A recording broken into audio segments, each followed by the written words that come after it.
Hello, Henry. Thank you so much for your time today. This is Natasha from AlphaWorks. Good evening, Miss Harrison. Thank you for your time as well. Was there something I could help you with? Perhaps you had a question about something we discussed earlier? Hold on. But this is my personal number. Did I happen to share it with you during our meeting? Oh, no. We only exchanged our business numbers, so you didn't share this with me before. Then why do you even have it, if I may ask? Are you asking that for real? Or are you just joking? I can't believe that you really haven't noticed yet. What do you mean? Am I missing something here? Have we met somewhere before? Don't be silly. This is Natasha Adams from high school. Sun Valley High. Don't you remember? What? Natasha Adams? Yep, yes. You really didn't make the connection until now? It's no surprise though. You haven't changed much since your dorky high school days, huh? I'll never forget those thick glasses that you used to wear. And the way you were always such a loner. It looks like you finally decided to get contacts. But you're still as blind as a bat. I can't believe that you didn't even notice that it was me. I guess it's only your appearance that's made an improvement since we last saw each other. You definitely look less like the loser that you were back then. Well, it's not that I didn't notice, and it did seem like I knew you from somewhere before. But you look a lot different than when we were in high school, so I couldn't make the exact connection. The last time I saw you, you had bleached blonde hair and dressed like you belonged in a punk rock band. It seems like you've tamed your appearance quite a bit since then. Back then, I never would have imagined having a business meeting with you like this. And your last name is different from before, too. Well, obviously. I got married and I took my husband's last name, so that's why it's Harrison now. Oh, I see. Now I get it. Well, what about you, Henry? What? I'm asking if you're already married or not, you dimwit. Oh, well, I'm engaged, but my fiancé and I haven't decided on a wedding date or anything yet. We're both really busy with work right now, so we're just waiting for a better time to plan everything. You're engaged? For real? That's unbelievable. How could anyone actually fall for a loser like you? I wonder if your fiancé is just after something else, or she just felt sorry for you. There's just no way. Because you used to be such an antisocial nerd in high school. I can't believe you even had the social skills to propose to anyone. Natasha, we're not in high school anymore, so what meaning does it have to bring up the past like that? As a matter of fact, since we're business acquaintances now, I prefer if we could keep a professional relationship with one another. I don't know if you hold a grudge against me for something that happened years ago, but it shouldn't interfere with our jobs like this. What? Who do you think you are, lecturing me about what I should and shouldn't do? It's not just about the past. The difference in our status still hasn't changed even now. And what exactly do you mean by that? Well, think about it. I'm a top employee at a renowned corporation, right? Whereas you're just a regular employee for one of our subcontract companies. Without the work supplied by us, your company would just go under. So isn't it obvious that we're much more important than your measly factory? How can you not be aware of your own status? No, I totally understand that the supplier has superiority over a subcontract, but only in terms of business relationships. I'm just saying that it's wrong to assume that the same kind of rank relationship exists on a personal level. That's all. Well, look who's trying to talk me down. Don't try to refute my opinion, you lowly subcontract. Anyways, I'll give you a break just this once and pretend I didn't hear anything you just said. You should be grateful for my generosity. But you better be more careful next time. From now on, you better be aware of your status as the subcontract company, and just do as I say, without argument.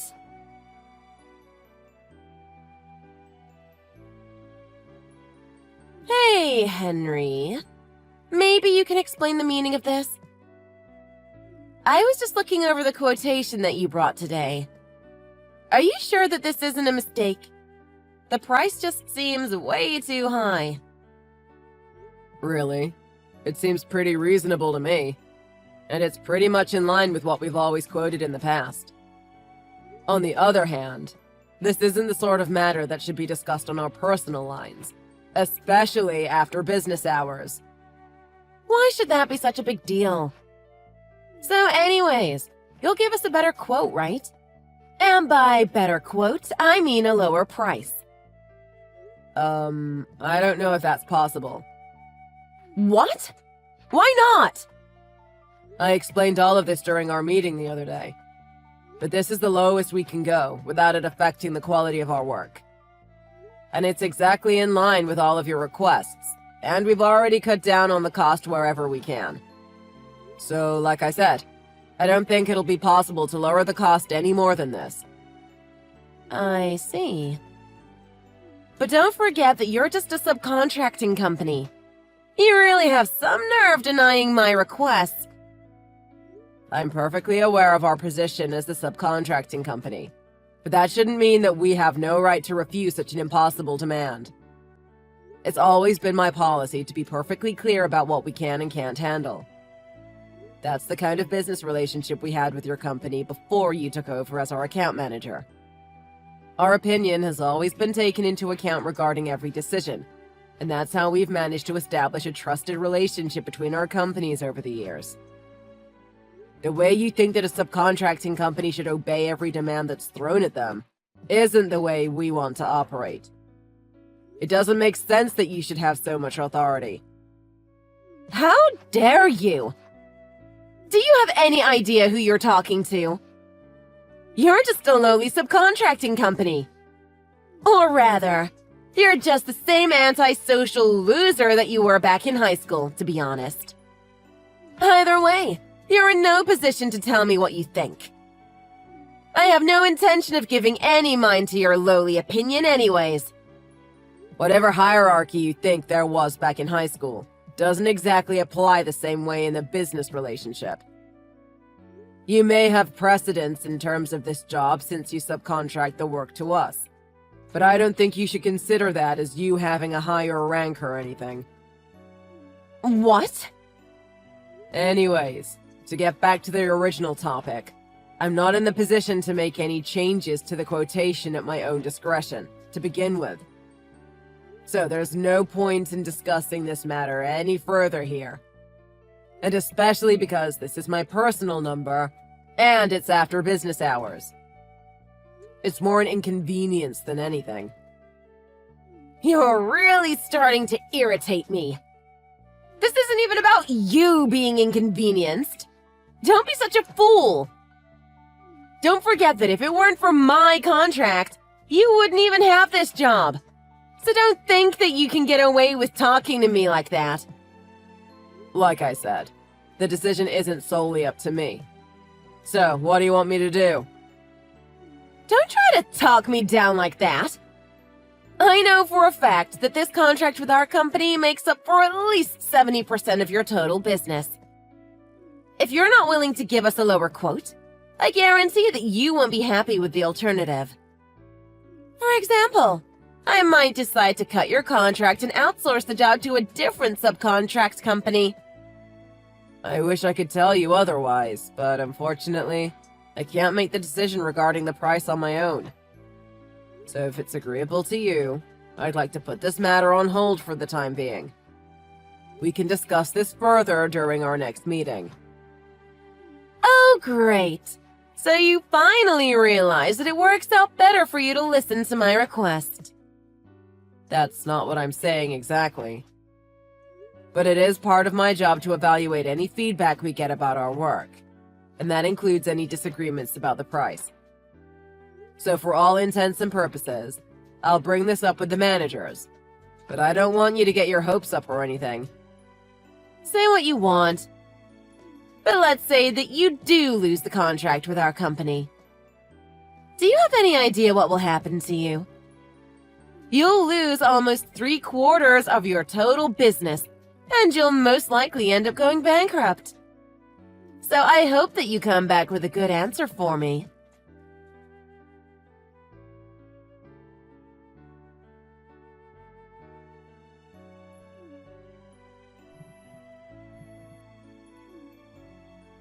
Hey, Henry! You better have an explanation for this. How come you didn't contact me directly and just went over my head with this? Huh? What are you talking about? You know perfectly well that I'm the one who handles all matters with your company. I'm your account manager. Why didn't you discuss any of this with me directly? You just went straight to my boss that you weren't able to lower the price on the quote. How could you just ignore me like that? We were just discussing this matter between the two of us last night. I'm completely disappointed in you. You're really risking this contract because of your stupidity. I'm glad you got the message regarding our decision about the quote. But I'm afraid your boss forgot to mention one minor detail. I'm no longer the contact person for this job. What? Wait, let me guess. I bet your performance was so bad that your managers made you step down from the job, right? No wonder. I'm not even surprised. It serves you right for not listening to me in the first place. But wait, I'm a bit confused. Maybe you can explain this as well, because I heard that you were no longer in charge of our contract either. What? Remember how you were completely unsatisfied with the quote that I presented you the other day? Well, I decided to bring your issue up with my senior managers, since they were the ones who decided on that price in the first place. And let me tell you that they were quite surprised with your claim that the price was too high. They said that in all the years that we've been subcontracted by your company, there's never been such an issue with our proposed quote. And they were quite certain that the former person in charge would never have come forth with such an outrageous demand. So my manager decided that he should speak directly with your manager to settle this matter. No, that can't be. Let me just get straight to the point then. Basically, it became clear that your irrational price negotiation wasn't on behalf of your company, but that you were, in fact, acting on your own authority without consulting anyone about it. No. Wait. That's not all true. And in the process of discussing this matter, I was also told of a very troubling situation about you. Is it true that this was the absolute last opportunity your boss was willing to give you? What do you mean? Well, this is what I was told, that you always place at the bottom in your department for sales performance. You leave the office frequently during working hours, but nobody knows where you are, or what you're doing because you never answer your phone. And once in a blue moon, when you actually do close on a contract, it turns out that you just took the credit for a different colleague's work. I hope you don't think that anyone is actually fooled by your fake enthusiasm towards your job. Honestly, you should have been let go, or at least demoted by now. But your company decided to give you one last chance, as a courtesy to you. And that's how you came to be in charge of our account, because our CEO has been acquainted with your CEO for many years. Whatever. Why does that have anything to do with this? It doesn't change the fact that I'm the one who handles the contract with your company. Didn't you hear what I said earlier? I was told that you're no longer in charge of our contract. I told you I have no idea what you're talking about. Well then, why would you make such an unreasonable demand? At your own discretion, knowing that you were risking your job at the same time.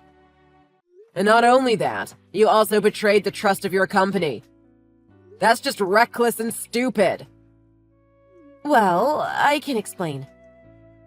The cheaper the order is that we receive from you, it'll be a profit for our company, right? In other words, my managers would have looked at that as my achievement and would have evaluated my performance accordingly. But still, your demand to cut our quote by half is just ridiculous. That's just going too far. Oh, be quiet. You're nothing more than our subcontract company. It's your duty to obey my orders. You still don't get it, do you? The reason why your manager decided to remove you from being in charge of our contract is because you always think you're so much better than everyone else. What do you mean? Well, it's impossible to have a long-standing business relationship without there being a strong sense of trust in the first place. Not only do you have to think about making a profit, but it's also important to consider the kind of burden you're placing on the other party. A true partnership is established when both parties are willing to compromise when necessary and work together to build the foundation to manufacture the best product possible. Who do you think you are, lecturing me like that? And besides, you're in no different of a position from me. Isn't that right? You said so yourself that you're no longer handling this job. I know what I said. But unlike you, I wasn't ordered to leave my position. My assignment here is going to end soon, so my manager just decided that it was a good time to hand over the job to a different employee. I'll be returning to AlphaWorks in a few weeks. What? What do you mean, you're returning to AlphaWorks? Like, the same AlphaWorks that I work for? But why would you say that you're returning here? Oh, so I guess you never realized it. What is it? Just tell me already! Well, my cousin is in line to be the next president of AlphaWorks. Your cousin? You're kidding, right? But how can you be related? You have different last names. That's because he's my cousin on my mother's side. His mother and my mother are sisters. Anyways, I was originally working for a subsidiary company of AlphaWorks before coming here. But my cousin saw how dedicated and hardworking I was, so he planned to take me in as his right-hand man when he eventually got named the president. And before that time came, we decided that it would be best if I had the opportunity to get some work experience elsewhere. So that's why I was given this job assignment, so I can train under someone else other than my cousin. But how could this be true? So, in other words, you already have a job lined up here? As one of the top executives in the near future? That's exactly right. It's too bad you only became aware of this just now, though. I plan to be back at AlphaWorks starting next month, and should be assigned to the CEO's secretarial staff. That's great news! Anyways, I was thinking, maybe we can go on a date sometime. What do you think? Of course, it won't be just any old date that's out of courtesy. I promise that I'll do everything and anything that you want. And in return, maybe you can promise me an advantageous position at work. You can arrange that when you start working as the CEO's personal assistant, right? Isn't this such a great idea? It works out to benefit the both of us. You get the opportunity to break out of your antisocial shell and go on a date with me, while I'll have a guaranteed position at work. You see? It's a win-win situation. You're really unpredictable, aren't you? Where do you even get these kinds of ideas? You don't honestly think that I would agree to go through with such a ridiculous offer, do you? There's just too much at risk. What do you mean? Well, first of all, didn't you say that you were married? Well, yes. And I told you that I'm already engaged and that my fiancé and I are planning to get married soon, right? I know that. But, you know, as long as no one finds out about us, it won't be a problem. Well, what I said before is really just an excuse as to why I'll never accept your offer. But let me be frank with you, because we'll never be involved in each other's businesses from now on. both personally and professionally. And to be completely honest, I really dislike you, Natasha Harrison. How dare you? Wait, don't tell me you're actually surprised by this. The way you look down on me and my company for being the subcontract, and all the rude comments and insults about me being an antisocial loser. Did you really think that I was taking all of that in stride? No one should be bullied or harassed like that, especially in a professional environment. The real reason why I refused to accept your offer to go on a date is because I absolutely hate you. Wait, don't tell me that you actually thought that I would be happy about your offer. Don't be so full of yourself. Well, that's not exactly what I'm saying. Most people would find it to be an insult to be used like that. I mean, that's if you have any common sense, that is. Let me explain. Oh, that reminds me. Your boss has been following our conversation this entire time, just to let you know. He's the sales manager for your company, right? What? How is that even possible? It's a bit too late now, but you probably should have given more thought to your current situation before acting like a fool. You were barely hanging on by the width of a hair, but you still thought that you would actually get away with doing something so stupid. You knew this was your final chance at redeeming yourself, but in the end, you just let your ego get in the way. And what a shame that is. No, you can't be serious. Anyways, there's nothing else left for me to say to you. Wait, please. By the time I return there next month, I'm quite certain that you won't be around anymore. Good luck with your job hunting, at least.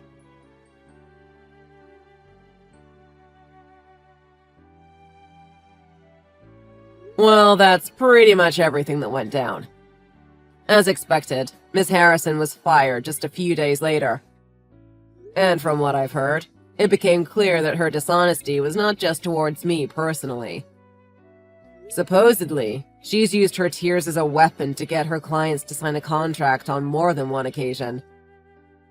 She was just a dishonest person through and through, and only considered things that were to her own benefit. And because her foolish behavior caused a disruption to the job, she was ordered to compensate for those losses. In addition, she had to pay for damages for initiating a relationship with a married man. So financially speaking, she's in quite a bit of trouble. Of course, her husband found out about everything she had been doing and filed for divorce immediately. He took full custody of their child, then moved away shortly after. Miss Harrison, or rather Miss Adams, now that she went back to her maiden name, moved back in with her parents for the time being. But all the whispering and rumors about herself must have been too much to handle, since she just disappeared from the house one day and never returned. However, she still continues to make regular payments for the compensation that she owes. So it must mean that she's alive somewhere and hopefully trying to make something better of herself.